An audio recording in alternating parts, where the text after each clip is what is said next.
নমস্কাৰ, মোৰ নাম কাবেৰী দেৱী লপং। মই আছাম ফিজিকেল একাডেমীত এজনী শিক্ষক হয়। মই ৰিটাৰ্ণৰ কাৰণে আমাৰ এক্সপিৰিয়েঞ্চবিলাকক পঢ়াওঁ। যিকোনো গভৰ্ণমেণ্ট জব হওক, ইণ্ডিয়ান আৰ্মি হওক, SSC GT হওক, আছাম পুলিচ হওক, সকলোৰ কাৰণে ইয়াতে আপুনি ৰিটাৰ্ণৰ কাৰণে আহিব পাৰে। লগতে আমাৰ ইয়াতে আছাম ফিজিকেল একাডেমীত আমি ৰিটাৰ্ণৰ লগতে ফিজিকেল ট্ৰেইনিং দিওঁ, যাৰ কাৰণে আমাৰ x army professional CL Rabha sir আছে, যোনে বহুত ডেডিকেটেড টিচাৰ হয়, যোনে এক্স আৰ্মি হয় আৰু বহুত ৰাতিপুৱাৰ পৰা কষ্ট কৰি বহুত ভালকৈ আমাৰ ফিজিকেল ট্ৰেইনিং দিয়ে আৰু মই ৰিটাৰ্ণৰ ট্ৰেইনিং দিওঁ। আৰু সেই সফলতাৰ পূৰ্বে আমাৰ কষ্টৰ যোনখিনি ফলাফল দেখা গৈছে যে আমাৰ 8জন আজি অগ্নিবীৰত ছিলেক্ট হৈ আহিছে। 8জন কেণ্ডিডেট আমাৰ ইয়াৰ পৰা ফলাফল হৈছে, যোনটো এটা আমাৰ কাৰণে বহুতেই সুখবৰ। আমি বহুত ভাল পাইছোঁ। আজি এই দিনটো আমাৰ কাৰণে এটা গ্ৰেণ্ড চেলিব্ৰেশ্যন হয়, যাৰ কাৰণে আমি বহুতেই সুখী এইটো খবৰ পাই কিনে। যেতিয়া আমাৰ তাতে এজন ষ্টুডেণ্টৰ মেছেজ আহে যে মেম ছিলেক্ট হৈ গ'লোঁ, ৰিজাল্ট আহিল, ছিলেক্ট হৈ গ'লোঁ, ক্লিয়াৰ হৈ গ'ল, ছাকচেছ হৈ গ'লোঁ, তে আমাৰ বহুত ভাল লাগে, মনটো বহুত ভাল লাগে। সেয়ে সিমানে ক'ম আজি। Thank U.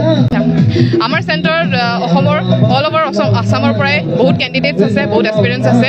আপাৰ আছামৰ পৰা, লোৱাৰ আছামৰ পৰা, বৰপেটা, গোৱালপাৰা, লখিমপুৰ, তাৰপিছত খালি অসম বুলিয়ে নহয়, অসমৰ বাহিৰৰ পৰা নাগালেণ্ড, মণিপুৰ, বিভিন্ন প্ৰকাৰৰ আমাৰ গোটেই হ'ল নৰ্থ ইষ্টৰ পৰা ক'ব পাৰি। গোটেই নৰ্থ ইষ্টৰ আমাৰ একাডেমীটো এতিয়া মই ভুল ক'লেও নহ'ব যে নম্বৰ 1ত চলি আছে, বিকজ আমাৰ ইয়াৰ পৰা এই 2 বছৰত জাষ্ট 2 বছৰ অপেনিং হৈছে, ইমান ছাকচেছফুল কেণ্ডিডেটছ গৈছে আমাৰ ইয়াৰ পৰা, যাৰ মই ইনষ্টিটিউশ্যনত দেখা নাই।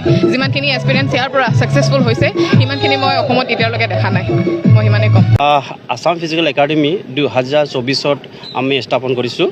আজিলৈকে 2 বছৰমান হৈছে আৰু আজিলৈকে আমাৰ ইয়াত 54জন ছিলেক্টেড হৈ গ'ল।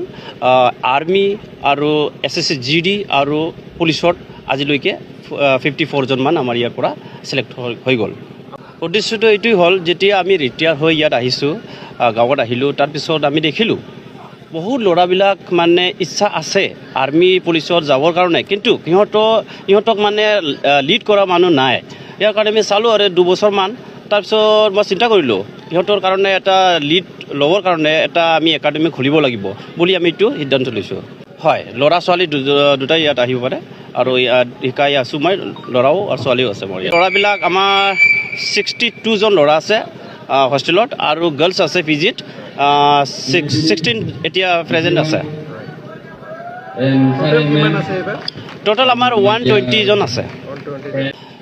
মই এইটোৱে ক'ব বিচাৰোঁ যে আজিকালি ল'ৰা ছোৱালীবিলাক এনে টাইম পাছ নকৰাকৈ নিজৰ যিটো সপোন আছে, এইটো যিটো আপুনি সপোনটো পূৰা কৰিব লাগে, তেনেহ'লে আপোনালোকে এনে টাইম পাছ কৰি লাভ নাই।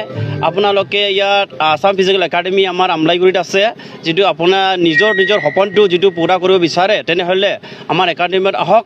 আপোনালোকৰ কাৰণে মই আছোঁ, ফিজিকেলি মই ট্ৰেইন কৰিম, আৰু আমাৰ ইয়াত ৰিটেনলিৰ কাৰণে মেম আছে আৰু টিচাৰ আছে, মানে গোটেই ফৌজত যাবৰ কাৰণে গোটেই ব্যৱস্থা ইয়াত আছে। মই আগতে আৰ্মিত আছিলোঁ, 17 বছৰ চাকৰি কৰি মই ৰিটায়াৰ আহিছোঁ। ৰিচেণ্টলি আমাৰ 8জন অগ্নিবীৰ ইণ্ডিয়ান আৰ্মিত ছিলেক্ট হৈ গ'ল। হয়, এইটো আমাৰ চিৰাং ডিষ্ট্ৰিক্টত আছে, আৰু কোকৰাঝাৰো আছে, আৰু ওদালগুৰি আছে, আৰু এজন শোণিতপুৰ ডিষ্ট্ৰিক্টত আছে।